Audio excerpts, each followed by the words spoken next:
Dear friends, എങ്ങനെ നമ്മുടെ vibration ഉയർത്താം? ശരിയായ ആളുകൾ ശരിയായ സമയത്ത് ഈ ജീവിതത്തിൽ നിങ്ങളുടെ അടുത്ത് വരുന്നു. അതും വലിയ അവസരങ്ങൾ കൊണ്ടുവരുന്നു. യാതൊരു പ്രവർത്തനങ്ങളുമില്ലാതെ തന്നെ തുറന്നു വരുന്നു. മനസ്സ് നന്നായി തെളിഞ്ഞ് ശാന്തമായി വരുന്നു. എന്തുകൊണ്ടാണ് ഇങ്ങനെ? അതാണ് വൈബ്രേഷൻ. ഇത് ഊർജത്തിൻ്റെ തരംഗമാണ്. ഈ വൈബ്രേഷനാണ് നമ്മുടെ പ്രപഞ്ചത്തിനുമുള്ളത്. ഈ പറയുന്ന നമ്മളും മൃഗങ്ങളും പക്ഷികളും എന്തിന് മരങ്ങൾ പോലും എപ്പോഴും സ്പന്ദിക്കുന്ന ഊർജ്ജരൂപങ്ങളാണ്.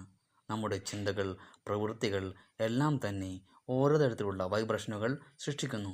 ഈ വൈബ്രേഷനുകൾ ഒരു രഹസ്യ ഭാഷ പോലെ പ്രപഞ്ചത്തിൽ പ്രവർത്തിക്കുന്നു. അത് പ്രപഞ്ചത്തിന് മനസ്സിലാക്കുവാൻ സാധിക്കുന്നു. നിങ്ങൾ എന്താണോ നൽകുന്നത് അതുതന്നെ നിങ്ങൾക്കും തിരിച്ചും ലഭിക്കും. നിങ്ങൾ എന്തു നല്ല ഊർജ്ജമാണോ പുറത്തുവിടുന്നത് അതേ ഊർജ്ജം നല്ല അളവിൽ തന്നെ നിങ്ങളിലേക്ക് തിരിച്ചും പ്രവേശിക്കുന്നു. പോസിറ്റീവ് വൈബ്രേഷൻ ഉയർന്നു നിൽക്കണം. ഒരു ദിവസത്തേക്ക് വേണ്ടിയല്ല നമ്മുടെ ഊർജ്ജം ഉയർന്നു നിൽക്കേണ്ടത്.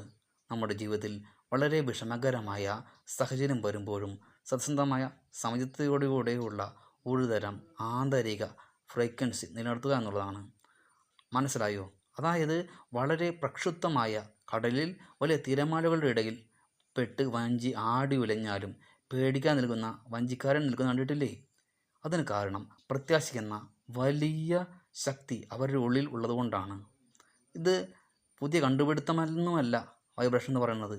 അത് അതിപുരാതനമാണ്. എല്ലാം ചലിക്കുന്നു, ഒന്നും നിശ്ചലമല്ല, എല്ലാം വൈബ്രേറ്റ് ചെയ്യുന്നു. അതായത് വൈബ്രേഷൻ എന്നത് പ്രപഞ്ചത്തിൻ്റെ ഹൃദയമിടിപ്പാണ്. ഇപ്പോൾ പുതുതായി പഠിക്കുന്ന ക്വാണ്ടം ഫിസിക്സിന് മുമ്പും ഇതും ഉണ്ടായിരുന്നു.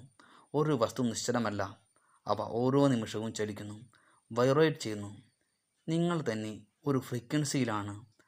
ഒരേ വീട്ടിൽ തന്നെ ഒരേ സ്വഭാവമുള്ള ഭാര്യ ഭർത്താക്കന്മാർ കണ്ടിട്ടില്ലേ?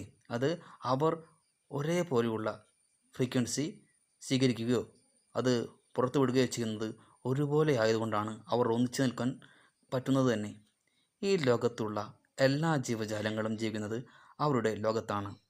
ഇത് നമ്മൾ പഞ്ചേന്ദ്രിയങ്ങളിലൂടെ സ്വാംശീകരിക്കുന്ന വിവരങ്ങൾ നെയ്തെടുത്ത് അതിനെ ഉടുപ്പാക്കി തരുന്നത് മനസ്സും.